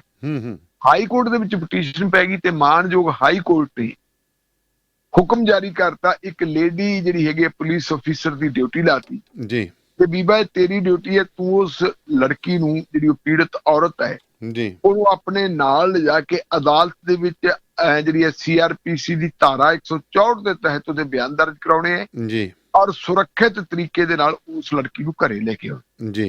ਅਗਲੀ ਸੁਣਵਾਈ ਲਈ ਅਦਾਲਤ ਨੇ 30 ਤਾਰੀਖ ਜਿਹੜੀ ਹੈ 30 ਜੂਨ ਇਹ ਨਿਯੁਕਤ ਕੀਤੀ ਹੈ ਜੀ। ਅਦਾਲਤ ਨੇ ਇਹ ਇਸ਼ਾਰਾ ਵੀ ਦਿੱਤਾ ਕਿ ਜੇ ਇਸ ਕੋਈ ਪ੍ਰਗਤੀ ਨਾ ਹੋਈ, ਪੁਲਿਸ ਨੇ ਕੋਈ ਕਾਰਵਾਈ ਨਾ ਕੀਤੀ ਤਾਂ ਫਿਰ ਇਸ ਮਾਮਲੇ ਦੀ ਪੜਤਾਲ ਕਿਸੇ DIG ਲੈਵਲ ਦੇ ਅਧਿਕਾਰੀ ਨੂੰ ਵੀ ਦਿੱਤੀ ਜਾ ਸਕਦੀ ਜੀ। ਉਧਰ ਜਿਹੜੇ ਯੂਥ ਕਾਂਗਰਸ ਦੇ ਪ੍ਰਧਾਨ ਸਾਹਿਬ ਹੈ ਜੀ, ਇਹ ਯੂਥ ਕਾਂਗਰਸ ਦੇ ਪ੍ਰਧਾਨ ਸਾਹਿਬ ਦਾ ਨਾਂ ਹੈਗਾ ਜੀ ਵਰਨ ਜੋਸ਼ੀ। ਅੱਛਾ ਜੀ। ਤੇ ਵਰਨ ਜੋਸ਼ੀ ਕਹਿੰਦੇ ਜੀ ਜਿਹੜਾ ਬੜਾ ਪਾਵਰਫੁਲ ਬੰਦਾ ਹੈ, ਇਹਦੀ ਪਤਨੀ ਹੈ ਬੀਬੀ, ਉਹ ਪਿੰਡ ਹਿੰਮਤਪੁਰਾ ਦੀ ਸਰਪੰਚ ਹੈ ਤੇ ਹਿੰਮਤਪੁਰਾ ਸਰਪੰਚ ਤੁਹਾਨੂੰ ਪਤਾ ਵੀ ਵਾਘੇ ਪੁਰਾਣੇ ਦੇ ਵਿੱਚ ਇੱਕ ਵੱਡਾ ਪਿੰਡ ਹੈ ਔਰ ਉਹ ਕਿਉਂਕਿ ਉੱਥੋਂ ਦੇ ਜਿਹੜੇ ਹੈਗੇ ਆ ਵਿਧਾਇਕ ਜੀ, ਉਹ ਵੀ ਬੜੇ ਦਬੰਗ ਆਗੂ ਹੈ। ਦਰਸ਼ਨ ਸਿੰਘ ਬਰਾੜ ਜੀ, ਦਰਸ਼ਨ ਸਿੰਘ ਬਰਾੜ ਦੇ ਨਾਲ ਵੀ ਨੇੜਤਾ ਹੈ, ਸ਼ਾਇਦ ਮੇਰੇ ਖਿਆਲ ਯੂਥ ਕਾਂਗਰਸ ਵੀ ਉਧਰੋਂ ਨਿਕਲੀ ਹੋਵੇ, ਉਧਰੋਂ ਮਿਲੀ ਹੋਵੇ। ਹਾਂਜੀ ਹਾਂਜੀ, ਬਿਲਕੁਲ। ਇਸ ਕਰਕੇ ਪੁਲਿਸ ਨੂੰ ਫੜਦੀ ਨਹੀਂ ਸੀ ਤੇ ਫਿਰ ਇਹਨੇ ਐਂਟੀਸਪੇਟਰੀ, ਜਿਹਨੂੰ ਅਸੀਂ ਪੇਸ਼ਗੀ ਜ਼ਮਾਨਤ ਕਹਿ ਦਿੰਦੇ ਹਾਂ, ਪੇਸ਼ਗੀ ਜ਼ਮਾਨਤ ਦੀ ਐਪਲੀਕੇਸ਼ਨ ਦਿੱਤੀ ਸੀ ਜੀ। ਮਾਮਲਾ ਜਦੋਂ ਹਾਈ ਕੋਰਟ ਪਹੁੰਚ ਗਿਆ ਤੇ ਹਾਈ ਕੋਰਟ ਦੇ ਵਿੱਚ ਉਲਟ ਟਿੱਪਣੀਆਂ ਹੋ ਗਈਆਂ ਤੇ ਫਿਰ ਹੇਠਲੀ ਅਦਾਲਤ ਤੁਹਾਨੂੰ ਪਤਾ ਨਾਲ ਦੀ ਨਾਲ ਰਿਸਕ ਕੋਈ ਲੈਣ ਨੂੰ ਤਿਆਰ ਨਹੀਂ ਹੁੰਦਾ ਜੀ। ਐਡੀਸ਼ਨਲ ਸੈਸ਼ਨ ਜੱਜ ਦੀ ਜਿਹੜੀ ਕੋਰਟ ਹੈ, ਜਿੱਥੇ ਉਹਦੀ ਬੇਲ ਐਪਲੀਕੇਸ਼ਨ ਲੱਗੀ ਸੀ, ਉਹ ਐਡੀਸ਼ਨਲ ਸੈਸ਼ਨ ਜੱਜ ਦੀ ਕੋਰਟ ਨੇ ਵੀ ਉਹਦੀ ਬੇਲ ਹੈ ਜਿਹੜੀ ਉਹ ਬੇਲ ਐਪਲੀਕੇਸ਼ਨ ਹੈ ਰਿਜੈਕਟ ਕਰਤੀ ਕਿ ਸਾਨੂੰ ਨਹੀਂ ਚਾਹੀਦਾ ਜੀ, ਅਸੀਂ ਨਹੀਂ ਇਹਨੂੰ ਕੋਈ ਬੇਲ ਦੇ ਸਕਦੇ, ਤੁਸੀਂ ਦੇਖੋ ਤੇ ਤੁਹਾਡਾ ਕੰਮ ਦੇ ਕੇ ਪੁਲਿਸ ਦੇ ਕੇਸ ਪਾਓਗੇ। ਦੂਜੇ ਪਾਸੇ ਪੰਜਾਬ ਯੂਥ ਕਾਂਗਰਸ ਦੇ ਪ੍ਰਧਾਨ ਹੈ ਮਿਸਟਰ ਵਰਿੰਦਰ ਸਿੰਘ ਢਿੱਲੋਂ। ਵੀਰਿੰਦਰ ਸਿੰਘ ਢਿੱਲੋਂ ਦੇ ਕੋਲ ਇਹ ਗੱਲ ਪਹੁੰਚ ਗਈ, ਪ੍ਰੈਸ਼ਰ ਬਿਲਡ ਹੋ ਰਿਹਾ ਕਿਉਂਕਿ ਸਰਕਾਰ ਦੀ ਬਦਨਾਮੀ ਹੁੰਦੀ ਹੈ ਜੀ। ਤੇ ਹੁਣ ਦੱਸਦੇ ਕਿ ਵਰਿੰਦਰ ਸਿੰਘ ਢਿੱਲੋਂ ਨੇ ਜੀ ਇਹਦੀ ਛੁੱਟੀ ਕਰਤੀ ਹੈ, ਇਹਨੂੰ ਪਹਿਲਾਂ ਸਸਪੈਂਡ ਕੀਤਾ ਸੀ ਜੀ, ਹੁਣ ਇਹਨੂੰ ਪ੍ਰਧਾਨਗੀ ਤੋਂ ਰੁਖਸਤ ਕਰ ਦਿੱਤਾ ਕਿ ਭਾਈ ਕਾਕਾ ਤੂੰ ਆਪਦੇ ਘਰੇ ਜਾ, ਜਾਂ ਆਪਣਾ ਹੁਣ ਜੇਲ੍ਹ 'ਚ ਜਾਏਗਾ ਤੇ ਉੱਥੇ ਆਪਣੀ ਮਾਲਾ ਫੇਰ। ਉਹਦੀ ਥਾਂ ਦੇ ਉੱਤੇ ਲਾਇਆ ਕਿਹਨੂੰ ਹੈ ਜੀ, ਨਵਜੋਤ ਸਿੰਘ ਸਿੱਧੂ ਨੂੰ ਉੱਥੇ ਯੂਥ ਕਾਂਗਰਸ ਦਾ ਪ੍ਰੈਜ਼ੀਡੈਂਟ ਹੈ ਜਿਹੜਾ ਉਹ ਲਾ ਦਿੱਤਾ ਗਿਆ। ਬਿਲਕੁਲ ਤੁਸੀਂ ਠੀਕ ਕਹੀ ਹੈ ਗੱਲ ਕਿ ਮੋਗੇ ਨੇ ਬੜੇ ਇਤਿਹਾਸ ਰਚੇ ਆ। ਜਦੋਂ ਮੈਂ ਆਪਣੇ ਵਿਦਿਆਰਥੀ ਜੀਵਨ ਵੱਲ ਨਿਗਾਹ ਮਾਰਦਾ ਤਾਂ ਮੇਰੇ ਯਾਦ ਆਉਂਦਾ ਹੈ ਮੋਗਾ ਦਾ ਰੀਗਲ ਸਿਨੇਮਾ, ਜਿਸ ਰੀਗਲ ਸਿਨੇਮੇ ਦੇ ਉੱਤੇ ਗੋਲੀ ਚਲਾਈ ਗਈ ਸੀਗੀ ਡਾਢਿਆਂ ਨੇ ਔਰ ਉਦੋਂ ਐਡਾ ਵੱਡਾ ਵਿਦਿਆਰਥੀ ਅੰਦੋਲਨ ਚੱਲਿਆ ਸੀ ਸਾਰੇ ਪੰਜਾਬ 'ਚ ਕਿ ਗਿਆਨੀ ਜੈਲ ਸਿੰਘ ਵਰਗਾ ਜਿਹੜਾ ਪੂਰਾ ਤਜਰਬੇਕਾਰ ਮੁੱਖ ਮੰਤਰੀ ਹੈ, ਉਹਦੀਆਂ ਵੀ ਚੂੜਾਂ ਹਿੱਲ ਗਈਆਂ ਸੀ। ਤੇ ਦਾਨੇਵਾਲੀਆ ਸਾਹਿਬ ਉਸ ਵੇਲੇ ਮੇਰੀ ਯਾਦ ਆ ਚੰਗੀ ਤਰ੍ਹਾਂ ਕਿ ਜ਼ਿਲ੍ਹੇ ਦੇ ਡਿਪਟੀ ਕਮਿਸ਼ਨਰ ਨੂੰ ਸਸਪੈਂਡ ਕੀਤਾ ਸੀ, CD ਚੀਮਾ ਹੁੰਦਾ ਸੀ ਉਦੋਂ ਜ਼ਿਲ੍ਹੇ ਦਾ ਡਿਪਟੀ ਕਮਿਸ਼ਨਰ ਜੀ। ਇਹ ਉਹੀ CD ਚੀਮਾ ਜਿਹਦਾ ਮੁੰਡਾ IPS ਅਫਸਰ ਆ, ਜਿਹਦਾ ਬੜਾ ਰੌਲਾ ਪੈਂਦਾ ਹੁੰਦਾ ਸੀ, ਗੌਤਮ ਚੀਮਾ। ਬਿਲਕੁਲ ਬਿਲਕੁਲ, ਇਹ ਗੌਤਮ ਚੀਮੇ ਦਾ ਬਾਪ ਹੁੰਦਾ ਸੀ CD ਚੀਮਾ। ਉਦੋਂ ਉਹਦੇ ਖਿਲਾਫ ਕਾਰਵਾਈ ਕਰਨੀ ਪਈ ਸੀ ਕਿ ਉਹਨੇ ਹਾਲਾਤ ਨਾਲ ਠੀਕ ਤਰੀਕੇ ਨਾਲ ਉਹ ਨਿਪਟਿਆ ਨਹੀਂ ਸੀਗਾ ਜੀ। ਤੋ ਇਹਨਾਂ ਹਾਲਤਾਂ ਦੇ ਵਿੱਚ ਜੇ ਆਪਾਂ ਦੇਖੀਏ ਤਾਂ ਸਥਿਤੀ ਜਿਹੜੀ ਹੈਗੀ ਹੈ ਮੋਗੇ ਦੀ ਬੜੀ ਮਾੜੀ ਹੈ। ਪਹਿਲਾਂ ਇੱਕ IPS ਅਫਸਰ, SSP, ਇੱਕ PPS ਅਫਸਰ ਤੇ ਕੁਝ ਪੋਲੀਟੀਕਲ ਬੰਦਿਆਂ ਦੇ ਖਿਲਾਫ ਵੀ ਇਲਜ਼ਾਮ ਲੱਗਦੇ ਸੀ ਕਿ ਉਹਨਾਂ ਨੇ ਵੀ ਕੁਛ ਅਜਿਹਾ ਹੀ ਕੀਤਾ ਹੋਇਆ ਹੈ। ਉਹ ਮੋਗਾ ਸੈਕਸ ਸਕੈਂਡਲ ਦਾ ਉਹਦੀ ਹਾਈ ਕੋਰਟ ਤੱਕ ਵੀ ਗੂੰਜ ਪਈ ਸੀ ਤੇ ਅੱਜ ਕੱਲ ਉਹ CBI ਅਦਾਲਤ ਦੇ ਵਿੱਚ ਤੁਰਿਆ ਫਿਰਦਾ। ਸੋ ਮੋਗਾ ਜਿੱਥੇ ਇੱਕ ਇਤਿਹਾਸਕ ਕਸਬਾ, ਇਤਿਹਾਸਕ ਸ਼ਹਿਰ ਹੈ, ਇਹਨੇ ਬੜੀਆਂ ਇਨਕਲਾਬੀ ਲਹਿਰ ਦੇ ਵਿੱਚ ਵੀ ਮੱਲਾਂ ਮਾਰੀਆਂ, ਅਕਾਲੀ ਲਹਿਰ ਦੇ ਵਿੱਚ ਵੀ ਬੜਾ ਵੱਡਾ ਯੋਗਦਾਨ ਹੈ। ਜੇ ਅਸੀਂ ਦੇਖੀਏ ਤਾਂ ਪ੍ਰਵਾਸ ਦੇ ਵਿੱਚ ਵੀ ਸਾਡੇ ਬਹੁਤ ਸਾਰੇ ਲੋਕ ਉੱਥੇ ਗਏ ਹੋਏ। ਇਹ ਤੋਂ ਵੀ ਅੱਗੇ ਜੇ ਅੱਗੇ ਅਸੀਂ ਦੇਖੀਏ ਤਾਂ ਗਦਰੀ ਬਾਬਿਆਂ ਦਾ ਜਿਹੜੀ ਬੱਬਰ ਅਕਾਲੀ ਲਹਿਰ ਦੇ ਲੋਕਾਂ ਦਾ ਵੀ ਇਹ ਜਿਹੜੀ ਆ ਕਰਮ ਭੂਮੀ ਰਹੀ ਹੈ। ਪਰ ਜਿਵੇਂ ਜਿਵੇਂ ਹਾਲਾਤ ਬਦਲਦੇ ਜਾਂਦੇ ਆ, ਤੁਹਾਨੂੰ ਪਤਾ ਕਈ ਵਾਰੀ ਕਹਿੰਦੇ ਨੇ ਵੀ ਇੱਕ ਲਿਬੜੀ ਹੋਈ ਜਿਹੜੀ ਹੈਗੀ ਮੱਝ, ਉਹ ਸਾਰੀਆਂ ਮੱਝਾਂ ਨੂੰ ਖਰਾਬ ਕਰ ਦਿੰਦੀ ਹੈ। ਉਹ ਫਿਰ ਸਾਰਿਆਂ ਦੀ ਬਦਨਾਮੀ ਕਰਦੇ। ਉਹਨੂੰ ਪੋਲੀਟੀਕਲ ਲੋਕ ਤੁਰੀ ਇਸ ਪਾਸੇ ਨੂੰ ਪਏ ਹੈ, ਤੇ ਖਾਸ ਕਰਕੇ ਪੋਲੀਟੀਕਲ ਲੋਕ ਜਦੋਂ ਪਾਵਰ ਦੇ ਵਿੱਚ ਆ ਜਾਂਦੇ ਫਿਰ ਉਹ ਇਸ ਕਿਸਮ ਦੀਆਂ ਕਰਤੂਤਾਂ ਕਰਦੇ ਆ ਜਿਹਦੇ ਨਾਲ ਉਹਨਾਂ ਦੀ ਪਾਰਟੀ ਨੂੰ ਵੀ ਸ਼ਰਮ ਦਾ ਸਾਹਮਣਾ ਕਰਨਾ ਪੈਂਦਾ। ਉਹੀ ਕੁਛ ਇਹਨਾਂ ਨੇ ਜਿਹੜੇ ਯੂਥ ਕਾਂਗਰਸ ਦੇ ਪ੍ਰਧਾਨ ਸਾਹਿਬ ਨੇ ਕੀਤਾ। ਜੀ ਕਾਲਸ ਲੈ ਲਈਏ ਜੀ। ਖਾਲਸਾ ਜੀ ਸਾਡੇ ਨਾਲ ਨੇ, ਫਿਰ ਆਪਾਂ ਦੂਜੀ ਕਾਲ 2 ਕਾਲਾਂ ਲਵਾਂਗੇ। ਸਤਿ ਸ਼੍ਰੀ ਅਕਾਲ ਜੀ ਖਾਲਸਾ ਸਾਹਿਬ। ਹਾਂਜੀ, ਢਿੱਲੋਂ ਸਾਹਿਬ ਤੇ ਦਾਨੇਵਾਲ ਸਾਹਿਬ ਜੀ ਕਾ ਖਾਲਸਾ ਵਾਹਿਗੁਰੂ ਜੀ ਕੀ ਫਤਿਹ ਜੀ। ਜਿੰਨਾ ਕੋਈ ਢਿੱਲੋਂ ਸਾਹਿਬ ਨੇ ਦੱਸ ਦਿੱਤਾ ਉਹਦੇ ਨਾਲ ਤਾਂ ਮੋਦੀ ਹੋਣਾ ਦਾ ਇਹ ਇਰਾਦਾ ਬਣਿਆ ਹੈ ਕਿ ਡੈਮੋਕ੍ਰੇਸੀ ਅੱਬਲ ਤਾਂ ਖਤਮ ਕਰ ਹੀ ਦਿੱਤੀ ਗਈ ਹੈ ਤੇ ਇਹ ਖਤਮ ਕਰਨ ਵੱਲ ਤੁਰੇ ਹੋਏ ਹੈ, ਔਰ ਇਹ ਮਨਜ਼ੂਰ ਨਹੀਂ ਲੋਕਾਂ ਨੂੰ। ਔਰ ਦੂਜੀ ਉਹ 3 ਤਲਾਕ ਵਾਲੀ ਗੱਲ, ਉਹ ਮੁਸਲਮਾਨਾਂ ਤੇ ਤਾਂ ਕਰਤਾ ਜਿਨ੍ਹਾਂ ਨੇ ਉਹੀ ਛੱਡੀ ਹੋਈ ਹੈ ਤੇ ਉਹ ਕਿਸੇ ਖਾਨੇ 'ਚ ਨਹੀਂ, ਉਹਨਾਂ ਤੇ ਕਿਹੜਾ ਕਾਨੂੰਨ ਲਾਗੂ ਹੋਊ ਇਹ। ਤੇ ਬਾਕੀ ਬਿਹਾਰ ਰੈਜੀਮੈਂਟ ਇਕੱਲੇ ਬਿਹਾਰੀਆਂ ਦੀ ਨਹੀਂ, ਜਿਵੇਂ ਉਹ ਮੋਦੀ ਦਾ ਬਿਆਨ ਹੈ ਕਿ ਬਿਹਾਰੀਆਂ ਨੇ ਬੜਾ ਯੁੱਧ ਕੀਤਾ ਉੱਥੇ, ਉਹਦੇ ਵਿੱਚ ਤੇਲੰਗਾਨਾ, ਪੰਜਾਬ ਤੇ ਉੜੀਸਾ ਤੇ ਛੱਤੀਸਗੜ੍ਹ ਦੇ 20 ਫੌਜੀ ਹੈਗੇ ਆ ਜਿਨ੍ਹਾਂ ਨੇ ਬਿਹਾਰ ਰੈਜੀਮੈਂਟ ਦਾ ਇਹ ਮਤਲਬ ਨਹੀਂ ਹੈ ਕਿ ਬਿਹਾਰੀ ਆ ਉਹਦੇ 'ਚ। ਇਹ ਚੋਣ ਜਿੱਤਣ ਵੱਲ ਨੂੰ ਵੱਧ ਰਿਹਾ, ਜਿਵੇਂ ਕਿ ਪੁਲਵਾਮਾ ਦੇ ਵਿੱਚ ਉਹ ਆਪ ਮਰਵਾ ਕੇ CRPF ਵਾਲੇ ਤੇ ਉਹਨਾਂ ਦੇ ਚੋਣ ਜਿੱਤੀ ਸੀ ਤੇ ਬੜਾ ਇਕੱਠ ਕੀਤਾ ਸੀ, ਉਹਨਾਂ ਨੂੰ ਰਿਸਪੈਕਟ ਦਿੱਤੀ ਸੀ ਉਹਨਾਂ ਦੀਆਂ ਡੈਡ ਬਾਡੀਜ਼ ਨੂੰ, ਇਹਨਾਂ ਨੂੰ ਕਿਉਂ ਨਹੀਂ ਦਿੱਤੀ? ਤੋ ਇਹ ਜਿਹੜੀਆਂ ਗੱਲਾਂ ਇਹ ਲੁਕੀਆਂ ਹੋਈਆਂ ਨਹੀਂ। ਤੇ ਜਿਹੜੇ ਜਨਰਲ ਪਨਾਗ ਤੇ ਦੂਜੇ ਜਨਰਲ ਸਾਹਿਬਾਨ ਨੇ ਤੇ ਫੌਜੀ ਆਫੀਸਰ ਸਾਹਿਬ ਨੇ ਜੋ ਕੁਛ ਬਾਰਡਰ ਤੇ ਹਾਲਾਤ ਸਨ ਉਹਦੇ ਤੇ ਚਾਨਣਾ ਪਾਇਆ, ਉਹਦੇ ਤੇ ਟਰੋਲ ਕੀਤਾ ਜਾ ਰਿਹਾ IT ਸੈੱਲ ਵੱਲੋਂ, ਜਿਹੜੇ RSS ਦੇ ਆ। ਉਹ ਕਹਿੰਦੇ ਲੋਕ ਤੁਹਾਨੂੰ ਭਜਾ ਕੇ ਕੁੱਟਣਗੇ, ਤੁਸੀਂ ਦੇਖੋ ਬਈ ਫੌਜੀ ਜਰਨੈਲਾਂ ਦੀ ਕਿਵੇਂ ਰਿਸਪੈਕਟ ਕਰ ਰਹੇ ਆ, ਇਹ ਉਹਨਾਂ ਦਾ ਨਿਰਾਦਰ ਕਰ ਰਹੇ ਆ, ਇਹ ਬਖਸ਼ੇ ਨਹੀਂ ਜਾਣੇ ਚਾਹੀਦੇ। ਥੈਂਕ ਯੂ ਜੀ। ਦੂਜੀ ਕਾਲ ਜੀ। ਸਤਿ ਸ਼੍ਰੀ ਅਕਾਲ, ਤੁਸੀਂ ਆਨੇਰ ਹੋ ਜੀ। 80-802 ਲਾਸਟ ਤੇ। ਸਤਿ ਸ਼੍ਰੀ ਅਕਾਲ ਧੰਨਵਾਦ ਸਾਹਿਬ ਤੇ ਢਿੱਲੋਂ ਸਾਹਿਬ। ਸਤਿ ਸ਼੍ਰੀ ਅਕਾਲ ਜੀ। ਸਤਿ ਸ਼੍ਰੀ ਅਕਾਲ ਸਰ, ਮਨਪ੍ਰੀਤ ਸਿੰਘ ਬੋਲਦਾ ਜੀ। ਜੀ ਸਰ, ਮੇਰੇ ਦਿਮਾਗ 'ਚ ਗੱਲ ਤੇ ਸਰ ਧਾਰਮਿਕ ਵਿਸ਼ੇ ਤੇ ਹੈ ਜੀ ਅੱਜ। ਜੀ ਸਰ, ਸਾਡਾ ਅਸੀਂ ਅਕਾਲ ਤਖਤ ਸਾਹਿਬ ਦਾ ਸਰ ਕਿੰਨਾ ਸਤਿਕਾਰ ਕਰਦੇ ਆ ਜੀ। ਹਰ ਇੱਕ ਹੀ ਸਿੱਖ ਕਰਦਾ ਜੀ, ਮੈਂ ਇਕੱਲਾ ਨਹੀਂ ਕਰਦਾ। ਪਰ ਸਰ ਅੱਜ ਕੱਲ ਜਦੋਂ ਵੀ ਕੋਈ ਸੰਦੇਸ਼, ਕੋਈ ਬਿਆਨ ਜਿਹੜਾ ਵੀ ਅਕਾਲ ਤਖਤ ਸਾਹਿਬ ਵੱਲੋਂ ਜਾਰੀ ਹੁੰਦਾ ਜੀ, ਉਹਦੇ ਵਿੱਚ ਪਹਿਲੋਂ ਲੋਕ ਕੋਈ ਵੀ ਹੋਏ ਵਾਟਐਵਰ ਤੁਸੀਂ ਵੀ ਵਿੱਚ ਹੀ ਹੁੰਦੇ, ਭਾਵੇਂ ਮੀਡੀਆ, ਉਹ ਵਿੱਚੋਂ ਅਕਾਲ ਤਖਤ ਸਾਹਿਬ ਦੇ ਜਥੇਦਾਰ ਦੇ ਬਿਆਨ ਦੇ ਵਿੱਚੋਂ ਪਹਿਲੋਂ ਮਜ਼ਾਕ ਜਿਹਾ ਲੱਭਣ ਲੱਗ ਜਾਂਦਾ ਵੀ ਇਹ ਚੋਂ ਮਤਲਬ ਉਲਟੀ ਗੱਲ ਆਪਾਂ ਕਿਹੜੀ ਲੱਭਣੀ ਹੈ ਪਹਿਲੋਂ। ਉਹਦੇ ਵਿੱਚ ਮੈਂ ਕਹਿੰਦਾ ਕਿ ਅਕਾਲ ਤਖਤ ਸਾਹਿਬ ਦੇ ਵੀ ਜਿਹੜੀ ਮਾਨ ਮਰਿਆਦਾ ਉਹਨੂੰ ਵੀ ਜਿਹੜੀ ਉਹ ਢਹਿ ਲੱਗਦੀ ਆ, ਤੇ ਇੱਕ ਦੁਨਿਆਵੀ ਬੰਦੇ ਦੇ ਕਰਕੇ, ਮਤਲਬ ਵੀ ਬੰਦਾ ਤੇ ਦੁਨਿਆਵੀ ਹੈ ਤੇ ਅਕਾਲ ਤਖਤ ਸਾਹਿਬ ਤੇ ਜਦੋਂ ਸਰਵਉੱਚ ਹੈ ਉਹ ਤੇ ਮਹਾਰਾਜ ਦਾ ਘਰ ਆ ਜੀ। ਇਹਦਾ ਸਰ ਕੋਈ ਟਾਈਮ ਸੀ ਜਦੋਂ ਅਕਾਲ ਤਖਤ ਸਾਹਿਬ ਦਾ ਜਥੇਦਾਰ ਬਿਆਨ ਦਿੰਦਾ ਸੀ ਤੇ ਲੋਕਾਂ ਦੇ ਬੁੱਲ ਸਿੱਟੇ ਜਾਂਦੇ ਸੀ, ਉੱਥੇ ਕੋਈ ਕਿੰਤੂ ਪਰੰਤੂ ਕੁਛ ਨਹੀਂ ਹੁੰਦਾ, ਉਹਨੂੰ ਸਾਰੇ ਸਿਰ ਝੁਕਾ ਕੇ ਮੰਨਦੇ ਸੀ ਜੀ। ਤੇ ਹੁਣ ਤੇ ਪਹਿਲੋਂ ਬਿਆਨ ਦੇਣ ਤੋਂ ਪਹਿਲੋਂ, ਸੰਦੇਸ਼ ਦੇਣ ਤੋਂ ਪਹਿਲੋਂ ਤੇ ਆਲੋਚਨਾ ਸ਼ੁਰੂ ਹੋਈ ਹੁੰਦੀ ਹੈ ਉਹਦੀ, ਪਹਿਲਾਂ ਹੀ ਲੋਕ ਲੱਭਣ ਡਏ ਹੁੰਦੇ ਵਿੱਚੋਂ ਕਿ ਇਹਦੇ ਵਿੱਚੋਂ ਕੀ ਲੱਭਣਾ ਜੀ। ਉਹਦੇ ਤੋਂ ਮੇਰਾ ਇਹ ਮਤਲਬ ਨਿੱਜੀ ਵਿਚਾਰ ਸੀ ਕਿ ਮਤਲਬ ਇਹ ਤੋਂ ਬਿਨਾਂ ਕੋਈ ਚਾਰਾ ਕੋਈ ਕੀਤਾ ਜਾਏ, ਕੋਈ ਆਜ਼ਾਦ ਕੋਈ ਸਿੱਖ ਬੁੱਧੀਜੀਵੀਆਂ ਦੀ, ਸਕਾਲਰਾਂ ਦੀ, ਜਿੱਦਾਂ ਵੀ ਕੋਈ ਰਲ ਮਿਲ ਕੇ ਕੋਈ 5-7 ਮੈਂਬਰੀ ਜਿਹੜੀ ਉਹ ਕਮੇਟੀ ਆਜ਼ਾਦ ਬਣਾਈ ਜਾਏ ਜਿਹੜੀ ਫੈਸਲੇ ਲਵੇ ਜੀ। ਧੰਨਵਾਦ ਜੀ। ਜਿਹੜਾ ਇਹਨੂੰ ਸੁਰਖਰੂ ਕੀਤਾ ਜਾਏ ਤੇ ਇਹ ਅਕਾਲ ਤਖਤ ਸਾਹਿਬ ਤੋਂ ਜਿਹੜੇ ਵੀ ਹੁਕਮਨਾਮੇ ਹੋਣ ਬਸ ਉਹਨਾਂ ਦੀ ਪਾਲਣਾ ਹੋਵੇ, ਜਿਹੜੇ ਗੁਰੂ ਗ੍ਰੰਥ ਸਾਹਿਬ ਦੇ ਵਿੱਚੋਂ ਲਏ ਜਾਣ ਜੀ। ਬਾਈ ਜੀ। ਜੀ ਢਿੱਲੋਂ ਸਾਹਿਬ।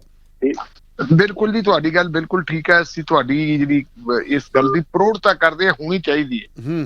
ਪਰ ਵੱਡੀ ਗੱਲ ਇਹ ਹੈ ਕਿ ਲੋਕ ਕਿੰਤੂ ਪਰੰਤੂ ਕਿਉਂ ਕਰਦੇ ਹੈ ਜੀ। ਇਹ ਠੀਕ ਗੱਲ ਹੈ ਕਿ ਅਕਾਲ ਤਖਤ ਸਾਹਿਬ ਸਾਰੇ ਸਿੱਖਾਂ ਲਈ ਸਰਬ ਉੱਚ ਹੈ ਜੀ, ਲੇਕਿਨ ਅਕਾਲ ਤਖਤ ਸਾਹਿਬ ਦੇ ਉੱਤੇ ਜੋ ਸ਼ਖਸੀਅਤਾਂ ਬੈਠੀਆਂ, ਜੇ ਉਹਨਾਂ ਸ਼ਖਸੀਅਤਾਂ ਦਾ ਮਾਨ ਤਾਨ ਉੱਥੇ ਬਿਠਾਉਣ ਵਾਲੇ ਹੀ ਘਟਾਉਣਗੇ ਤਾਂ ਫਿਰ ਲੋਕਾਂ ਦਾ ਕੀ ਕਸੂਰ ਹੈ? ਹਾਂ ਬਿਲਕੁਲ ਜੀ, ਬਿਲਕੁਲ। ਤੁਸੀਂ ਦੇਖੋ ਇਸ ਗੱਲ ਦਾ ਕਿ ਰਾਮ ਰਹੀਮ ਨੂੰ ਮਾਫ ਕੀਤਾ, ਰਾਮ ਰਹੀਮ ਨੂੰ ਮਾਫ ਕਰਨ ਵਾਸਤੇ ਸਾਡੇ ਸਿੰਘ ਸਾਹਿਬਾਨ ਨੂੰ ਤਲਬ ਕਿੱਥੇ ਗਿਰਿਆ। ਜੇ ਅਕਾਲ ਤਖਤ ਦੇ ਜਿਹੜੇ ਹੈਗੇ ਆ ਐਡੇ ਵੱਡੀ ਉੱਚੀ ਥਾਂ ਦੇ ਉੱਤੇ ਬੈਠੇ ਸਾਡੇ ਸਿੰਘ ਸਾਹਿਬਾਨ ਹੈ, ਉਹਨਾਂ ਨੂੰ ਅਕਾਲ ਤਖਤ ਸੁਪਰੀਮ ਹੈ ਜੀ, ਪਰ ਜੇ ਉਹਨਾਂ ਨੂੰ ਸੱਤਾ ਦੇ ਕੇਂਦਰ ਚੰਡੀਗੜ੍ਹ ਦੇ ਵਿੱਚ ਸਰਕਾਰੀ ਕੋਠੀ ਦੇ ਵਿੱਚ ਬੁਲਾ ਕੇ ਹੁਕਮ ਦਿੱਤੇ ਜਾਣਗੇ ਤਾਂ ਫਿਰ ਕੀ ਕਰਨਗੇ? ਉਹ ਜਦੋਂ ਬੋਲਦੇ ਆ ਤੇ ਉਦੋਂ ਇਹ ਲੱਗਦਾ ਕਿ ਇਹਨੂੰ ਪਿਛਾਂ ਕਿਤੇ ਕੋਈ ਬੁਲਾ ਤਾਂ ਨਹੀਂ ਰਿਹਾ। ਜੀ ਜੀ, ਇਸ ਕਰਕੇ ਸ਼ੱਕ ਪੈਂਦਾ ਹੈ ਸਾਰਾ ਸਿਲਸਿਲਾ। ਬਿਲਕੁਲ ਤੁਹਾਡੀ ਗੱਲ ਠੀਕ ਹੈ ਕਿ ਇਸ ਦੁਬਿਧਾ ਚੋਂ ਕੱਢਣ ਵਾਸਤੇ ਜੇ ਕਿਤੇ ਕੋਈ ਸਕਾਲਰ ਬੁੱਧੀਜੀਵੀ ਆ ਜਾਣ, ਉਹਨਾਂ ਦੀ ਕੋਈ ਕਮੇਟੀ ਬਣ ਜੇ, ਉਹ ਕਮੇਟੀ ਆ ਕੇ ਸੁਝਾਅ ਦੇਵੇ, ਪਰ ਮੰਗਾ ਮੰਨਣ ਵਾਲੇ ਵੀ ਮੰਨਣ ਉਹਨੂੰ। ਸਾਡੇ ਕੋਲ ਤਾਂ ਮੌਕਾ ਇਹੋ ਜਿਹਾ ਆਇਆ ਸੀ, ਸਾਡੇ ਕੋਲ ਤਾਂ ਪ੍ਰੋਫੈਸਰ ਲੈਵਲ ਦੇ ਬੰਦੇ ਜਿਹੜੇ ਹੈਗੇ ਆ ਉਹ ਅਕਾਲ ਤਖਤ ਸਾਹਿਬ ਦੇ ਉੱਤੇ ਆਏ, ਉਹਨਾਂ ਨੇ ਆ ਕੇ ਸੇਵਾ ਕੀਤੀ ਹੈ, ਪਰ ਜੋ ਉਹਨਾਂ ਨਾਲ ਹੋਈ ਹੈ ਉਹ ਸਾਨੂੰ ਸਾਰਿਆਂ ਨੂੰ ਪਤਾ ਹੈ। ਬਿਲਕੁਲ ਜੀ। ਭਾਈ ਰਣਜੀਤ ਸਿੰਘ ਹੋਣਾ ਨੇ ਜਿਸ ਢੰਗ ਦੇ ਨਾਲ ਅਕਾਲ ਤਖਤ ਸਾਹਿਬ ਦੀ ਜਥੇਦਾਰੀ ਕੀਤੀ ਹੈ ਤੇ ਜਿਵੇਂ ਪੰਥਕ ਏਕਤਾ ਵਾਸਤੇ ਉਹਨਾਂ ਨੇ ਪ੍ਰੈਸ਼ਰ ਮਿਲ ਕੀਤਾ ਸੀ, ਉਹਨਾਂ ਨਾਲ ਜੋ ਕੁਝ ਹੋਇਆ ਉਹ ਵੀ ਆਪਾਂ ਸਾਰੇ ਜਾਣਦੇ ਜੀ। ਲਾਲ ਮੁਹੰਮਦ ਜੀ ਸਤਿ ਸ੍ਰੀ ਅਕਾਲ ਜੀ ਢਿੱਲੋਂ ਸਾਹਿਬ ਤੇ ਤੁਹਾਨੂੰ ਦੋਨਾਂ ਭਰਾਵਾਂ ਨੂੰ। ਸਰ ਸਤਿ ਸ੍ਰੀ ਅਕਾਲ ਜੀ। ਸਮਾਨ ਦੀ ਗੱਲ ਚੱਲ ਰਹੀ ਸੀ ਸਰ, ਵੀ ਜਿਹੜਾ ਚਾਈਨਾ ਦਾ ਸਮਾਨ ਆ ਵੀ ਉਹ ਖਰੀਦਿਆ ਨਾ ਜਾਵੇ, ਉਹਨੂੰ ਭੰਨ ਦੋ, ਇਹਨਾਂ ਦੇ ਪੋਸਟਰ ਤੋੜ ਦਾਂਗੇ, ਸਭ ਕੁਝ ਇਹਨਾਂ ਨੇ ਬਹੁਤ ਰੌਲਾ ਪ੍ਰੋਪੇਗੈਂਡਾ ਸ਼ੁਰੂ ਕੀਤਾ। ਮੇਰੀ ਸਰ ਇਹ ਬੇਨਤੀ ਹੈ ਇੰਡੀਅਨ ਗਵਰਨਮੈਂਟ ਨੂੰ ਵੀ ਜੇ ਇਹਨਾਂ ਨੇ ਐਗਰੀਮੈਂਟ ਕੀਤਾ ਤਾਂ ਉਹ ਸਮਾਨ ਇੰਡੀਆ 'ਚ ਆਇਆ ਜੀ।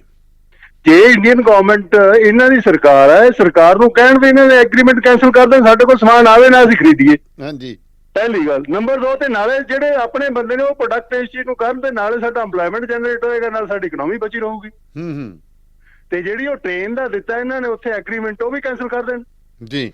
ਜੇ ਵੱਡੇ ਜਹਾਜ਼ 10 ਦਿਨ ਦੀ ਫੈਕਟਰੀ 10 ਦਿਨ ਦੀ ਕੰਪਨੀ ਖੜੀ ਕੀਤੀ ਬਣਾ ਸਕਦੀ ਆ, ਕੀ ਉਹ ਕੰਪਨੀ ਇੰਡੀਆ ਦੀ ਉਹ ਰੇਲ ਨਹੀਂ ਚਲਾ ਸਕਦੀ? ਬਿਲਕੁਲ ਬਿਲਕੁਲ।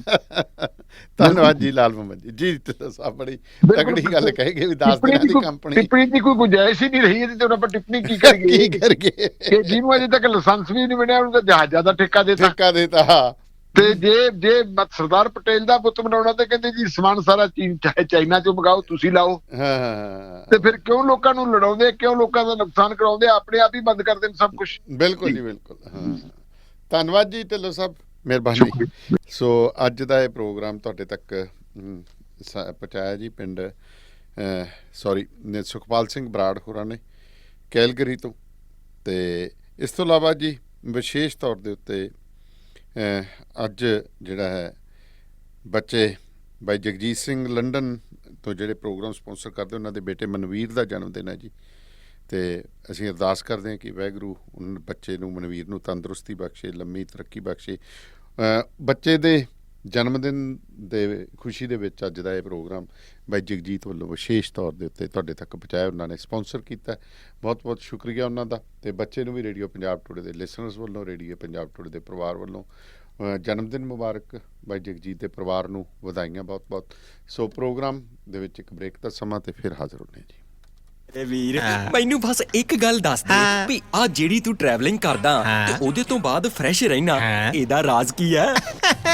ਇਹਦਾ ਰਾਜ਼ ਹੈ Arlington fuel stop. Arlington fuel stop 1801 pioneer street highway exit 208 ਤੇ, ਜਿੱਥੇ ਤੁਹਾਨੂੰ ਫ੍ਰੀ ਕਾਫੀ, free fax service, free truck parking, ਰੋਟੀ, ਠੇਕਾ, ਲਾਂਡਰੀ, ਸ਼ਾਵਰ ਤੇ ਟਰੱਕਾਂ ਦਾ ਹੋਰ ਵੀ ਸਾਮਾਨ ਆਸਾਨੀ ਨਾਲ ਮਿਲੇਗਾ। ਹੁਣੇ ਕਾਲ ਕਰੋ 360 652 6066 ਯਾਨੀ 360652 6066। ਇਹ ਦੋ ਲੋਕੇਸ਼ਨਾਂ ਤੋਂ ਸੇਵਾਵਾਂ ਪ੍ਰਦਾਨ ਕਰਦੇ ਨੇ। Second location Lost Hill travel centre 14814 Alom street, Lost Hills. Phone number 661 797 2354।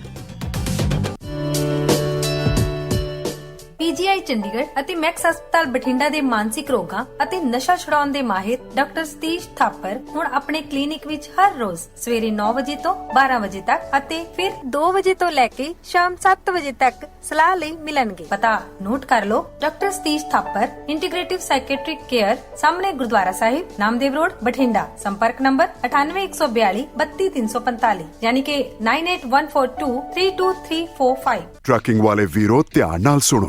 Truck ਜਿੱਦਾਂ ਦਾ ਵੀ ਚਲਾਉਨੇ ਹੋ, ਮੈਨੂਅਲ ਜਾਂ ਆਟੋਮੈਟਿਕ, ਕੁਇਕ ਟਰੱਕ ਲਿਊਬ ਚੇਤੇ ਆਹੀ ਨਾ ਰੱਖਿਓ। ਟਰੱਕ ਦੀ ਵਧੀਆ ਸਰਵਿਸ ਲਈ ਕੁਇਕ ਟਰੱਕ ਲਿਊਬ। ਲਓ ਜੀ, ਤੀਜੀ ਲੋਕੇਸ਼ਨ ਵੀ ਖੋਲਤੀ ਆ, ਐਗਜ਼ਿਟ 579 ਫਰਮ ਹਾਈਵੇ 401 ਇਨ ਨਾਪਨੀ। ਆਹੋ ਜੀ, ਕੋਈ ਅਪਾਇੰਟਮੈਂਟ ਨਹੀਂ, drive through facility, exit 579 firm highway 401 in Napanee. Quick Truck Lube, the one-stop shop. 519-622-0660 ਜਾਂ quicktrucklube.com. QTL, because we care. Quick Truck Lube. Bakersfield ਵਿਖੇ ਯੂਨੀਅਨ ਅਤੇ ਪਲਾਨਸ ਰੋਡ ਦੇ corner ਤੇ ਖੁੱਲ ਗਿਆ ਹੈ ਨਵਾਂ ਟਰੱਕ ਸਟਾਪ ਯੂਨੀਅਨ ਵਿਲੇਜ, ਜਿੱਥੇ ਮਿਲਦਾ ਹੈ ਵਧੀਆ ਗੈਸ ਅਤੇ ਬਿਨਾ ਬਾਇਓਡੀਜ਼ਲ ਦੇ ਵਧੀਆ ਤੇ ਸਸਤਾ ਡੀਜ਼ਲ। ਹਰ ਤਰ੍ਹਾਂ ਦੀ ਗਰੋਸਰੀ, ਚਾਈਨੀਜ਼ ਅਤੇ ਇੰਡੀਅਨ ਰੈਸਟੋਰੈਂਟ, ਜਿੱਥੇ ਮਿਲੇਗਾ ਵਧੀਆ ਖਾਣਾ। 2 ਪਰੌਂਠੇ ਸਿਰਫ 499 ਚ। ਟਰੱਕ ਡਰਾਈਵਰ ਵੀਰਾਂ ਲਈ ਟੂ ਗੋ ਅਤੇ ਬੈਠ ਕੇ ਖਾਣ ਲਈ ਵਧੀਆ ਜਗ੍ਹਾ। ਨਵੇਂ ਅਤੇ ਪੁਰਾਣੇ ਟਾਇਰਾਂ ਲਈ ਅਤੇ ਟਰੱਕਾਂ ਦੀ ਮਾਈਨਰ ਰਿਪੇਅਰ ਲਈ ਅੱਜ ਹੀ ਕਾਲ ਕਰੋ ਸੁਖੀ ਘੁੰਮਣ 661-885 8858 661 885 8858। Address 2201 South Union Avenue, Bakersfield, California 93307. Union Village. JB Truck Repair, Yuba City, Certified Cummins, Detroit Freightliner, Western Star, Volvo, Caterpillar ਅਤੇ Series 60 ਇੰਜਨਸ, ਇੰਟਰਨੈਸ਼ਨਲ ਅਤੇ ਆਟੋਮੈਟਿਕ ਟਰਾਂਸਮਿਸ਼ਨਸ। 5 ਸਾਲ ਦਾ ਫ੍ਰੇਟਲਾਈਨ ਡੀਲਰਸ਼ਿਪ ਦਾ ਐਕਸਪੀਰੀਅੰਸ। ਇਹ engine, truck, trailer, AC, electrical, DPF, DEF repair ਕਰਦੇ ਹਨ। Transmission, rear and, brakes, oil change ਕਰ ਦਿੰਦੇ ਹਨ। Certified 90 ਡੇ DOT inspection ਅਤੇ certified annual federal DOT inspection ਕਰਦੇ ਹਨ। 100 ਮਾਈਲ ਦੇ ਰੇਡੀਅਸ ਵਿੱਚ ਰੋਡ ਅਸਿਸਟੈਂਸ 24/7। ਨਵੇਂ ਕਸਟਮਰਸ ਲਈ 10% ਡਿਸਕਾਊਂਟ। ਹਫਤੇ ਦੇ 7 ਦਿਨ ਸਵੇਰੇ 7 ਤੋਂ ਸ਼ਾਮੀ 7 ਵਜੇ ਤੱਕ ਖੁੱਲੇ ਰਹਿੰਦੇ ਹਨ। ਹੋਰ ਜਾਣਕਾਰੀ ਲਈ ਕਾਲ ਜਗਰੂਪ ਬੋਇਲ 916 696 0634 ਜਾਂ ਜਗਰਾਜ ਬਲ 530 339 15। Address 3894 rail road avenue, Yuba city. ਇੱਥੇ ਹੁਣ ਟਰੱਕਾਂ ਦੇ ਯੂਜ਼ਡ ਤੇ ਬ੍ਰਾਂਡ ਨਿਊ ਟਾਇਰ ਵੀ ਮਿਲਦੇ ਹਨ। ਬਾਈ ਜੀ, ਨਵੀਂ DD15 ਚਲਾਉਂਦੇ ਜਾਂ ਬੇਕਾਰ Max Force, Cummins ISX, Volvo, Mercedes Sprinter ਜਿਹੀ ਮੋਟਰ ਹੋਵੇ, ਤੇਲ ਹੋਰ ओरिजिनल ਫਿਲਟਰ ਤਾਂ ਚੇਂਜ ਕਰਾਉਣਾ ਹੀ ਆ ਜਾਓ ਫਿਰ quick truck lube. Truck servicing, ਵਾਹ ਭਾਈ ਵਾਹ, ਕੋਈ ਅਪਾਇੰਟਮੈਂਟ ਨਹੀਂ, ਡਰਾਈਵ ਥਰੂ ਫੈਸਿਲਿਟੀ ਯੂਜ਼ ਕਰੋ। 2 ਲੋਕੇਸ਼ਨਸ ਤੁਸੀਂ ਜਾਣਦੇ ਹੀ ਹੋ, ਐਗਜ਼ਿਟ 268 ਔਨ ਹਾਈਵੇ 401 ਔਰ exit 5 on QEW। Quick truck lube, ਖੁਸ਼ ਹੋ ਕੇ ਪਰਤੋਗੇ। ਮੰਨ ਲਓ 519-622 0660 519-622-0660 QTL, because we care.